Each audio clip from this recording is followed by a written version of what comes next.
follow and one say no call o Facebook aye page or na wo follow Lawson TV Lawson aye TV aye on Facebook dia MRS frequency no 96 aye 3 and your Lawson aye radio yem fa no nsuo na ye nim komo kakra others no ha bigi e wo ha Kwame Jela atena se ye nim komo kakra amana na ye wie aye ba fie na ya sia ba beto so e wo fie Kwame na ne ma chesen Yankopon adom bibia boko ye nim komo kakra enwa Champions League no games ni na aba na wie ye or run off group stages no minimum take there ken me da se na said your kind nra finally eba UEFA Champions League format na say league phase na ye hu first 8 teams are omo de ye CD omo ye hu teams on ba kobo playoffs and ye hu teams so a omo so no ye eliminate omo enti bibia no ahyehye kama na enra Barcelona shemienu Atlanta shemienu de di kan two teams ni nyina na ma ye 2 goals each anya me nwanwa ye hu 4 goals e wo game nim anya me nwanwa because enra na me ni wudi nkomo say this season wo UEFA Champions League Barcelona fie oma o goals anytime bi Atlanta be kwa away bia no oma o goals enti na ye two teams a omo goal scoring ability no was pay so na enyem nwa se ye hu 4 goals e was a game we mu na me expect more goals in Pokra than South 4 na ye hu because of two teams no e kwan omo fa so esi omo kan back in enrade Barcelona this season omo hu odin pa no e attacking phase enti obi bia wa check Barcelona efiti say Hansi Flick before omo bobuku no ade aye omo secret weapon ade aye omo strength on the field of play e how Barcelona etimi attack benra Barcelona esia kan no mani anje kwan omo fa so attack no na the final third na me too impressed with Barcelona etimi win ball from Atlanta omo timi progress ball omo create chances no by Barcelona edu the final third nepe na Barcelona lose balls ni bebre e wa Atlanta half the moment a wo attack ya wo lose balls e wo position ne third no emboa ma wo create enough chances so the first problem am hu Barcelona setup nim ne say omo do the final third na omo lose a lot of balls e wa Atlanta final third ama Barcelona entimi enya enough big chances I affect you omo Barcelona minimum no anytime you may initiate attack bia no omo flood the opponent in the box omo nya a lot of numbers e wo position in the box the reason why you timika say Barcelona bobo otimichi obi no man 5 no man 6 no man 7 you say anytime you may initiate attack no omo nya numbers e wo position box benra Barca ntimi enya sa numbers no elemete Barca ye ball 90 minutes ni wie no na Barca passes a call Atlanta omo final third no eye 26 Barcelona ankasa no 26 passes and omitimi ball equal the final third unusual with Barcelona in terms of attack it affected Barcelona team no Barca enya just 12% in terms of conversion rate enti no Barcelona ampa no the final third equal mo fa so attack no na enye sharp na omo nya clinical look at the chance Lewandowski ankasa mpokra say no ni nyina affected Barcelona uye no free ho Barcelona midfield trainer no boy no se usi akan na obo Frankie de Jong Pedri ene Gavia eye midfield that we expect say obe control game no benra men hu se Barcelona etimi control game no entirely e go to a time no midfield ni shake kakra obe to say Frankie de Jong no slow Barcelona attack most of the passes no na ye backward passes ananke expect say obema forward passes ni bebre Pedri na ye nim no say on ye the glue midfielder or linking the deep and the forward line area no enra Pedri so enya that space no entimi amboss abo na ye hu Pedri so wo kai Pedri against Benfica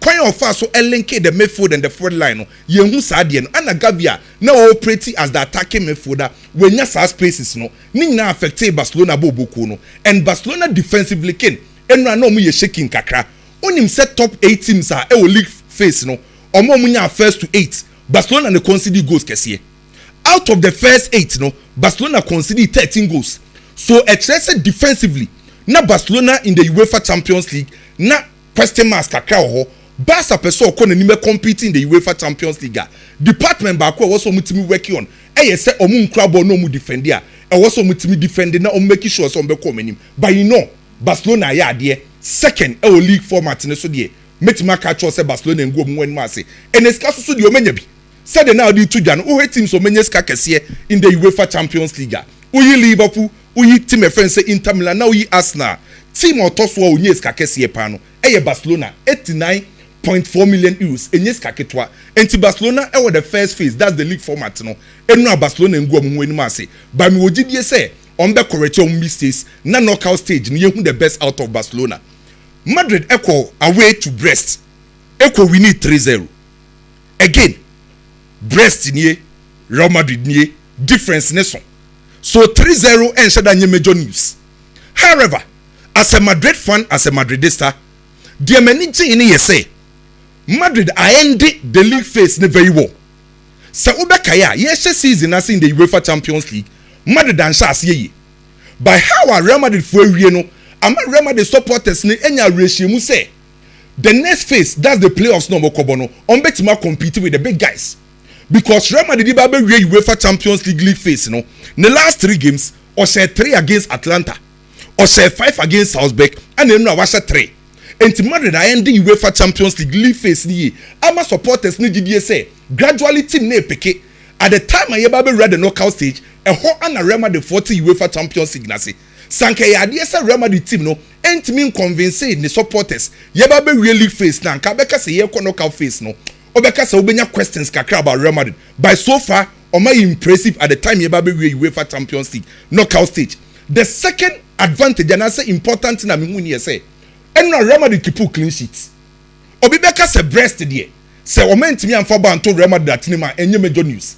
Let's not forget say this season in the UEFA Champions League before this game every match biana Real Madrid concede goal. Group phase first na boy no league phase no match bia Real Madrid boy bi o concede goal. So enra Real Madrid keep clean sheet no na e plus e de Real Madrid. And yes a Brest for uncreated chances. Enra Thibaut Courtois 5 crucial saves e de Real Madrid. Keep Real Madrid so be keep clean sheet which are na positive e de Real Madrid. And ultra Real Madrid for front four no so say Real Madrid independent on just one player.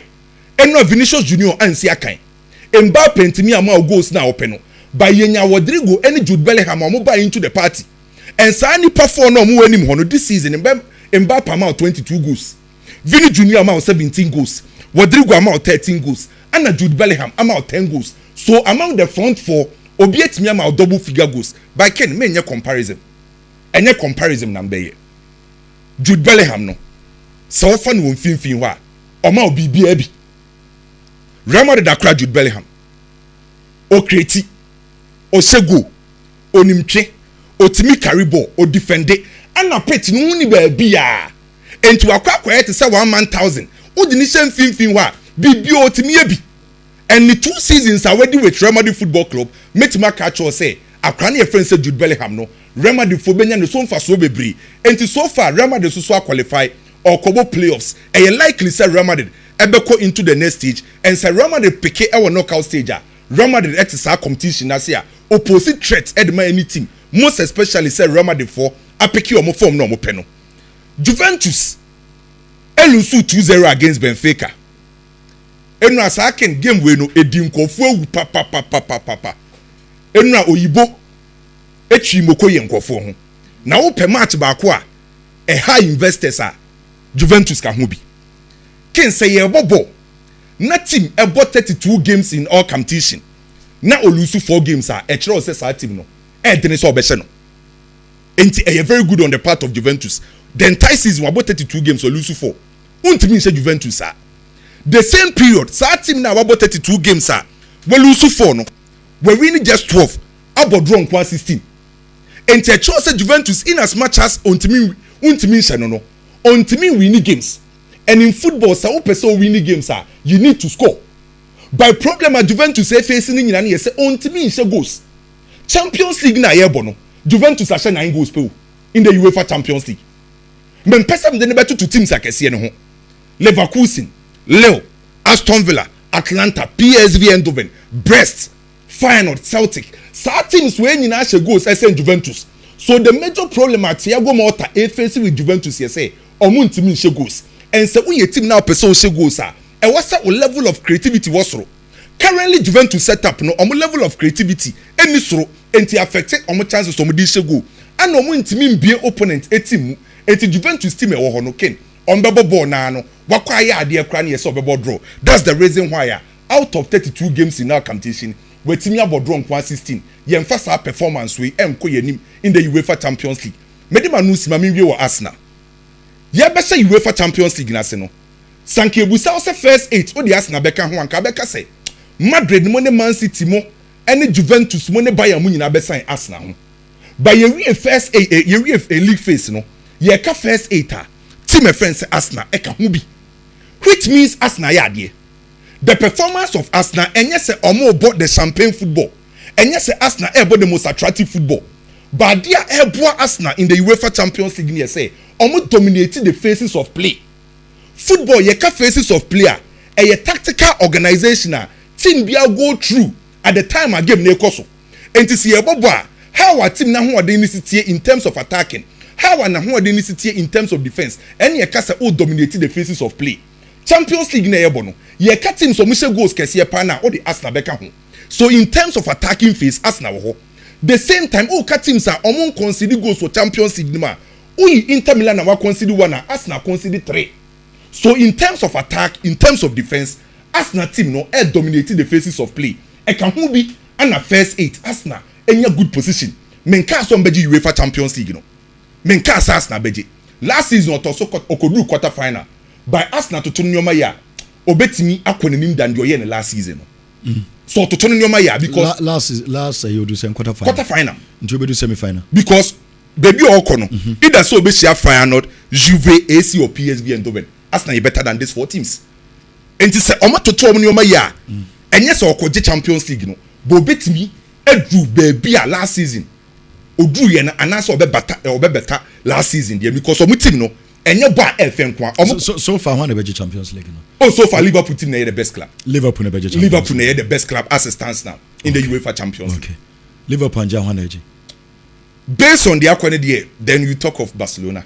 The first 2 now. Oh, they say yes. So far Liverpool and Barcelona beji. Yes, so far the woman was through. Okay. So far the woman was through. Okay. Liverpool Barcelona. Yemfenusio. Kwame Jela ekoma Liverpool Barca first and second Adelson Bremo Kakra na Bigimra. But that's yet say competition tournaments yana enye straightforward sir.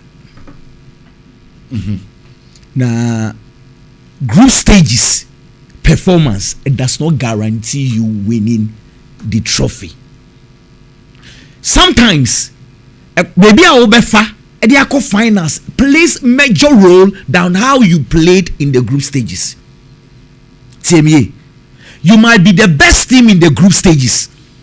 Maybe a PFA group stages a team a obeshia no obeshia team a oni bochen we you from ebi obi a no nyade e wo group no be kwa finals ye wi a who won the tournament. What is the making you say?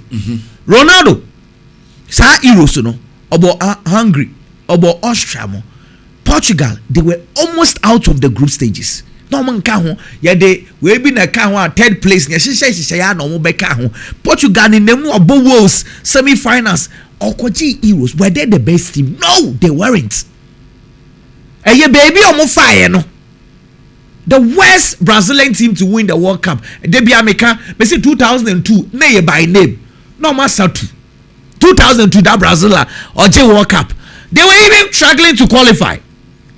Obenya a smooth path about China mo maybe our group stages but bought China no about Costa Rica on the name was about Turkey in the semi-finals were they the best team? No, but baby I'll be funny here in some recent times team who say omoshia teams ankesia e wo mo kwan so mo nsuro e de J Champions League e Real Madrid 2022 oshia PSG oshia Manchester City oshia Chelsea oshia wo obeshia Liverpool final oshia wo. How many teams they beat me as the way I make actually? But PSG sheno, but Liverpool sheno, but Manchester City sheno, but Chelsea sheno. Madrid on kwa recent times and who say almost young kese for pa hwehwe omu nyina so e de age but em baby no baby how be funny here it's group stages here ya kan ya ma Liverpool fans ni ade ni nyina ked baby aye dru na ho na kese for no bobo no fa table no bra na men chop permutations no Fatebo no mamukendenchi wadaroma. Na yɛhwɛ permutations ni yepa. Now, say Liverpool ne Barcelona. Baby omonam no. Me usa na okase Liverpool for as a ma na wanka Barcelona. Barca so almost say omo ne Liverpool be share the final. But you come you any free one na me yehu a. Iti say baby omonam no. Brestois, Benfica, Paris Saint-Germain, Monaco. Sa 4 clubs no omonam Liverpool ne Barcelona path. Me ba what I say baby omonam no enam Liverpool ne Barcelona path ehwo kra no semi-finals e likely say ombehia teams are Sporting Lisbon, Atlanta, Dortmund, Club Brugge, Aston Villa, Lille. Inti wo check table no anyhow e dey buy wo since a round of 16 in the playoffs no advantage Liverpool and Barcelona. The only big team omo brackets ni mo ye Paris Saint-Germain. That is the only big team omo brackets ni mo. So it's possible say Barca Liverpool final. So share teams in get one na obe punish omo a likely say Barca and Liverpool semi-finals what do medru ba ko be ko final say that is if because omo mi no omo semi-final is a final. Exactly. It's baby omo nam ne de any clubs na likely say omo betimi ehia omo no eye chain wo dey be compare Manchester City, Bayern Munich, Real Madrid, AC Milan, Juventus omo nyina with the same path with Arsenal, Inter Milan, Atletico Madrid. You can imagine. It's a table no a favor Barcelona, a favor Liverpool. Only if say Barcelona be share teams like Brestois, Benfica, and Monaco. Na Barcelona be tinya shomunkwa dia. The only big team if Barcelona maybe they can avoid them, it depends. The only big team is PSG. So PSG are how more o me tinya for wako final. Unlike City ne other clubs no. It's Liverpool, Barcelona there. Omo na me they understand by consistent. Me Suma City say baby omo pa no ma kwa kodri. City just Real Madrid that conversation is very different. O say Bayern Munich no advantage. Because Real Madrid there, Ken, I will always say it and I'll keep on saying it, say baby Madrid edru no. Madrid o meeting ya shi team be our Champions League no. Miss Roman can Real Madrid Liverpool what the omo quarter finals wo ko bia Madrid be Liverpool. I tell you this. You rock baby you run. Let me tell you something about Real Madrid. Ken. And I'm sure Madrid game no. Na my observation and sign I want to reiterate this. Jude Bellingham. Jude Bellingham ontimi nyeti se Pedri. Ontimi nyeti se Jamal Musiala. Ontimi nyeti se Cole Palmer. Please listen to me very well. And you say onimbo bo chen ma na so muni bo chen mo. Omo different style. Omo your style is omo creative more. Jude Bellingham onye that creative sa. Tio. Because onye that creative sa enche se on creative. But Boys ni profile ni different from Jude Bellingham. Jude mpo onye Zidane. Ne starting to say Zidane. On se Madrid 4 are trying to project him like a Zidane. Ti ebia Zinedine Zidane number 5. Send anybody name Man City now. Born a beton na no yen. Eya to say Zidane, but the style is not Zidane. Zidane obetinya be deep about be creative from the deep areas, deep zones so no. Me who Jude Bellingham sir. Jude, I want a style. Are you different from Pedri? Are you different from Cole Palmer? Are you different from Jamal Musiala? Jude style or no? Are you Frank Lampard? Jude, he's not Zidane. His style is Frank Lampard style. Frank Lampard, back 2005, 2006. Oh, but Chelsea top scorers and I Lampard. Who will be Chelsea defend you? Chelsea attack here. He is always close to the penalty box. Frank Lampard for 5 seasons from 2005 2008 20 goals, 21 goals, 27 goals. Obama 20 goals above. Goal onim goal oshia. He smells where goals is. Anytime Obama Frank Lampard or around penalty box in the goals. Into Tabia your board jobber. They Lampard Jude Bellingham. What we say last season, he was always close to the penalty box. He was giving us goals. This season, the starting season now, Ancelotti got to left. He was struggling until recently. Yeah, didn't have to edim hobia goals now starting ever. Now, if the conversation did Madrid for supporters, the team say, "Yanya Jude Bellingham versus Pedri, Jude Bellingham versus Pedri." Why when here? And come on here, because Jude, the style in your Pedri, the Anibia. Jude, the style in your Pedri, say Pedri, betting your big number 8. Antibono, a creative from deep zones, able to pass, as play defenders meant for the Jude is not like that. Jude is the always there type. Bono able to know the nation podium. It's Jude, you know, say, obeti me, I maximize goals, a be benefiting more. I tell you this. And again, it's a Konya player. You come players from your creative from our sister. Now I shot 10 goals, so I had 10 assists. Yeah, in a single season. Now assist you more than Pedri. The goals you more than Pedri. Or working hard more than Pedri. Very well. But where from that comparison? So because say no. Because I Madrid Barca because me who Pedri, my say no so more than who you the ball now must sana kakra.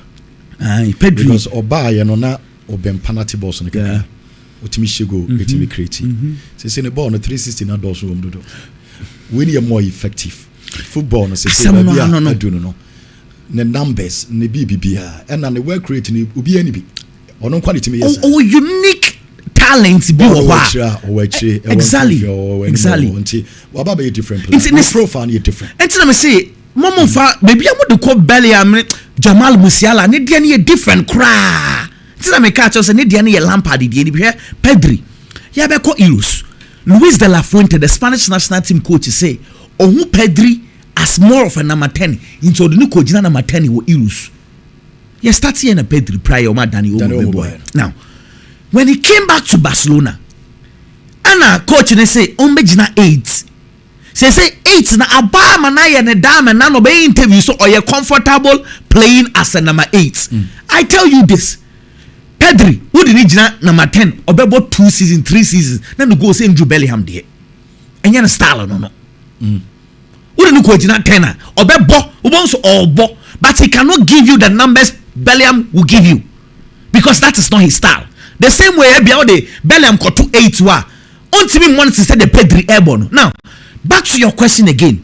She say a prepare na iron them more. Change say young conquer crazy, young conquer assist. Say there. What they assist Jude the partner, we all be wrong because he cannot do that again. They say the style na Pedri. They say the style na assist across. They say na quite to say Casado mufa baller from her Pedri and controlling games. So now he's doing more of controlling games than being parts of the attacking brigade. It's the style na assist. Nowadays they say when here arguments ne besesa. Because if you mention numbers, Pedri will not come in. The style, no, and just have you acquire Xavi Mudi and you cannot be judging Xavi based on numbers. But what in the middle, you cannot because your numbers are like I say Fabregas winning ball Chen Xavi. Now, I am born into Usha born Ube Pedri more. But so we analyze now per numbers, Ube Jude Bellingham more. Maybe what to be in common I mean we didn't say. Now, African. That's one. For 1 minute we come. Hey, that's any say. City, Miami City. Me who say on person register Pedri, Rodri bill. Recipe for disaster. Some no. Ken. Se City ebenya number 6 atwa. Metimi de mean say simibo. Se City be ko semi-finals. Number 6 is why. Ederson. Uncle for Napoli. Atalanta. Kovacic 30. Kevin De Bruyne bear 33. 34. Gundogan bear between 33. Omanyi. Seems say Manchester City clearly City ball no out team so mu possess. But ye Boniface City in sem na team nika so attack Manchester City. No physicality in the midfield. In the ball so mo ba yo no ma create chance. Physicality a Rodri Nediba. Now, and now we're discussing something about the local football. Say there seems to be a huge gap in terms of omo starting any omo every bench ba, when you create that gap, it affects team.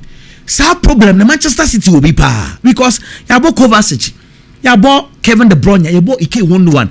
If these three players, these aged boys, so many wa, James McCarthy, Pep Guardiola do not have faith in them. Okay. City will, they are doing well, but the problem is if they do not fix SARS number 6, na Kovacic on 6. Monsanko Frere Kopame, Monkopeno, Monsanko na. Kwa mo kwa on beka dia na achro mo. Obey on City. So mo koso onko pe Kopama baka. Lookout can see what Monte that. Obey City. Na yesi munya na mumpe. Oh, Manchester City team OCC. Performance omo dey mai. Na opportunity abase Man City nsamfa Kopama beka se Man City mpe. Ze makati mo ne. Debi na Kopama level dey se wo mo be ho kra. Debi na makati mo ne ho wan Kopama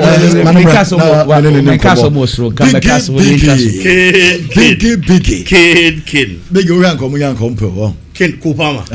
Kopama sisi ade Premier League minim team a onya na ompe. Obia. He's a fine player and osan so man numbers kan football na ya numbers game.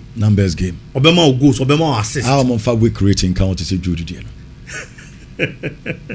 E kan but mo position na nsa na mo dey abem. And not say me here for Lanvet. Na nya bad cry. A very good player. Also a very good player. Very good player. Euros na sesa na ma bebre o. Nkofo kra gidi e pass Nico e better chance for Lanvet. Euros no. But Euros no sesa bebre. Ana kwa wa biama so. For Lanvet nya better season che Nico Williams. But Euros no sesa obi a. Yeah. Biggie Ken na fine. Ken Champions League no. Eno amenya ajade hwe Manchester City game ni bi. And ade am hu ye ne say Manchester City team no, they were ready. Say Champions League they also mo qualify no go the next stage of the competition. Game ni sha say no. Yes, na City dominating omo bo game no all right. But the cutting edge na ba be problem kakari am Manchester City. But Manchester City called down. Abro nya di kashe go no, e de mark Club Brugge. That was when Manchester City decided say no. Omo ntimi ntina say e wo omo fie na ye bo Champions League. Na you say Manchester City a free. Why you Manchester City free man? You say Club Brugge. It wasn't going to be a good story for Pep Guardiola and Manchester City. Eti ye mu bia na ye gidi. Say Manchester City and Pep Guardiola juma o maye o Champions League in recent years. How consistent they have been. Champions League na ikon anim na nya sa team si o ma be boa no. Na ye bomb pa ye say omo betimi enya that equalizer. Omo ba second half. Pep Guardiola realized the problem in the Manchester City midfield. Ke na problem ni nyina ye Gundogan. Enra Gundogan performance for Manchester City was too poor. To the extent say Gundogan betimi afa ball as a midfielder. No dey do the third half of the pitch. Na your problem Edema Gundogan. Coach ni ye changes and pushi Bernardo Silva and ni be gina mfimfin and Savinho bem. Savinho was the inspiration na Manchester City here. Obamu ball I expect so obebo a Manchester City winger bebo no and no na Savinho ba bebo ye. For Bernardo Silva o sua niam afoforo de aka ni game ne ho. Bernardo Silva na emre bi a twam. Okita ball a who that kind of physicality won the game ni mu. Who so show any form of strength and Bernardo Silva ball game let say central midfielder. Or tackle very well. Or track it back eba beje balls. Ebe boa when they are defending or when there is pressure on Manchester City team no. And on so ba be gina mfimfi won no the support no. Ebe ma Kovacic and Kevin De Bruyne and almost say Sane ma wo mfimfi o. Na City here obi obema omo that kind of confidence bi o. And a Kovacic that solo goal it was so beautiful baby or far ball ni free you know. It wasn't a typical Kovacic ayenim no. But he got that kind of confidence and within the way through more than 4 players ekoko ball ni di shemu and a City nya sa confidence in the back say afei we are at level ye betimi ache e bia ka ho ne qualify the the next stage and a bibia it's a Manchester City team no they did very well omo qualify no omo ko omanim no they mu be expecting say omo be share that kind of football in the Manchester City yebo because Champions League no afei na do the business end of the Champions League omo enim so omo ya ade no omo so no omo emu bi wogidie so omo betimi age no omo ba be kire omo bobre wo Champions League ni mu kudos to Pep Guardiola and then Mrantie no they gave us a typical Manchester City performance and now dominance over Club Brugge and that was exactly what na emu bi ye expected. Ken Real Madrid and no ade na me hwe say Real Madrid be ya no omo ye no Champions League na Real Madrid and Real Madrid here Champions League. It is a Champions League. Na ye sha se na ne man chedan ko yi mfa ma Real Madrid a. Na ye baba bewie. Na Real Madrid wa kwanya. Say yes or qualify for the next stage. Stage ne dey okọ. But at least I was all send the signal be. And the my opponents they say Real Madrid is back. They had no other way to do it than to do it this way. Kuya wadi kan yakoso. Already this season in the Champions League. Omo di kan ko France akwa ko boli na wo luti. Enti wo san akwa France no. Na man for her say sa loss ni biem na say be ba na. Madrid said there be inya ni biem na be ba. Without your star man Vinicius Junior, still you be a dominant performance. The Madrid defense did very well and now. Thibaut Courtois saves for yeah. The defensive back line, Rudiger, how to handle the attackers of a Brest, they did it and did it very well. The only player in the Brest team of a baller, me was opposite that Kakane and Mama Balde. But even with that, Rudiger make sure to obey me Abrantiano because we saw no trouble on defensive line on for Ludokovic, Ajok, the performance in there. Ken, and now the Papa Bia now waiting me account was him. He didn't show any form of threat throughout the 90 minutes. A cornon point Madrid defense then ya Juma Bianye. And Mantian bomb homoden. Quite fast saw Rodrigo standing to the test de Real Madrid in the absence of Vinicius. In every game, I grant any opportunity, Bobiano. Or try to obey Real Madrid and pay for here. He has a Real Madrid player. Quite fast to share the first goal. Brilliant. How he handled the ball. A dribble defender, no. A be a space more no because then the game now and have so many chances at that time. But on one case create chance out of nowhere and a ball in the shame. And floodgates in the BA, and a Madrid now kwanya de akane de kan. For Jude Bellingham de na kwameka. Ederson Swaka. Ken is one player this season be happy for Real Madrid. Because over last season, run position and Carlo Ancelotti use no. Na Kylian Mbappe ba no. Na ye mu bi feel say ebia na wanya goals biem. Enti no, e be den so be that relevant said the last season. But Jude Acheta, yes, he's a midfielder. And so therefore, so free any more no corner chimpa. Position be a man who feel you bet me about no abonye. And or chain class. And in the Bobre, our football move for Real Madrid team no. Mebo Madrid abaso. They've shown say yes, this is Madrid. A face supporters then your GDA. Omanya Hotoswo, say going into the next phase of the champions, go qualifying in quadie. Team be a wokan who be an pebe bijina. Now Real Madrid eba. Paris Saint-Germain and Stuttgart. Another difficult game. Stuttgart had the advantage because of both fear. But Luis Enrique actually the Champions League they do this stage. Adiabako a counterpart the experience. Our technical team and an experience our playing body mo. Luis Enrique as a coach every day a Stuttgart team no ehun say defensively omo ye good yes no kre. But the Stuttgart a defender kin omo about the compact defensive game. Eti o the ball na e ball mo so a omo so omo defenders ni nyina akọ bo omo ho an 4 ni nyina abo omo ho an 80-yard area ho no major wide spaces na dey ato eti mante ne fa ball no won finfi won ma Vitinha ne João Mendes mo ball no be transit o ba make sure say waji ne won finfi no safa to flanks eti so he goals a Paris Saint-Germain share na anytime bia ball no be do flanks so bia na ho ye free Paris Saint-Germain player ne gina honom no the ball ni push onya time any space e de dwene e de ye the ball no betimi di aye e ne nam so ma goals ne ba aye. In the team, players standing to the test and I am there. Pacola. This season, yes, he's had a very good season. But in the Champions League, no one shall one go pay. It's now also capitalizing on that. No such thing for from man near be. When you are going you know. Osman Dembele. Experience in the Champions League, I can't want him. Say county. And to me, he is my player in the Champions League for the week. So. And away hat-trick. Ken against Stuttgart. When they needed it most. Team ni here say you qualify. Why ni Bema oba be gina no ahye de team na qualify. There comes Osman Dembele. Wababa be chese na experience for Champions League ni no. Or they born the team na man ma kwa ni mu. Eventually they got that result and no bia. Ma me modo na Roma abaso. Onya one of the best goalkeepers in the world. Yes, very often he criticizing no. But I know in the game in the first half about first 20 minutes. Or you two crucial saves that they ma PSG. And you know Ebianka Stuttgart share goals and nim say a single goal ebetimi change the face of a game or stand it to the tested boy team no and will keep you in the game with those two crucial saves. All in all, Paris Saint-Germain team now qualify. Luis Enrique has done a very good job to qualify our way against Stuttgart. No so per 3 points they are qualifying there. It's not an easy job. Mebo coach and man telling you about Ken. Oh, back could be out there. Come on, for remember. Inter Milan. Okay. Sir Alex Ferguson can say me. Or say attack win you games, but defense win you championships. In Komona ye dini no teams on major Champions League, we are talking about Liverpool. Liverpool has a very good attack, no doubt about it. But Inter Milan defense ne kito money the kind of a Jumo Moya or Champions League no. I feel say they are not celebrated or talked about enough. 8 matches in the Champions League. Inter 11 and one conceded just 1 goal. Our Champions League anymore. But Liverpool penalty with the ball out to internet mo. Inter Man City. Wabo Arsenal. Arsenal one of the teams on match goals baby. This season in the Champions League. On the boy, Arsenal and Timian for goal and to the net. Inter shine 1-0. Time our Man City. Now Man City problems for the season and starting here. So they had a very good team. But Inter to quality had ball Man City and 90 solid minutes. City and Timian for ball and to Inter Milan net mo. I believe say Jumana City. Inter Milan. Ball and more ball. And the kind of consistency when you Champions League, you know.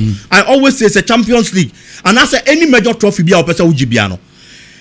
It is that same trophy, and as a tournament, and now they prepare. Now they are kwaje. Inter last 2 seasons finalists. Last season Anko Yi and Famomo, but this season the kind of football omo bono. My ye ni fem filo mo. So much make final. Ken, possible. Inter. Yes. I'm a very good coach. Name was Simone Inzaghi in Kofan Shada. Any man so. And he's been consistent with the Inter Milan team. Simone Onyadi and Charteta. But Ateta within Jenny Bibi. And I'm a boy. I said Ateta or Premier League, you know. Yes. Or that hype. But said they making you Ubia old car Ateta's Inzaghi. Ubia because straight one will be arguing a Ateta. Because of the attention he has in the Premier League. Ubia who follow football Biano. Simone Inzaghi ni Ateta ni. Straight away. The level now Simone Inzaghi wono Atete nyambe ho kra. Okay. No baby akra. Yemfenso. I can come back so what you catch you. Okay. Simone Inzaghi the source. Also sad. But as big mama friend so na member sis here.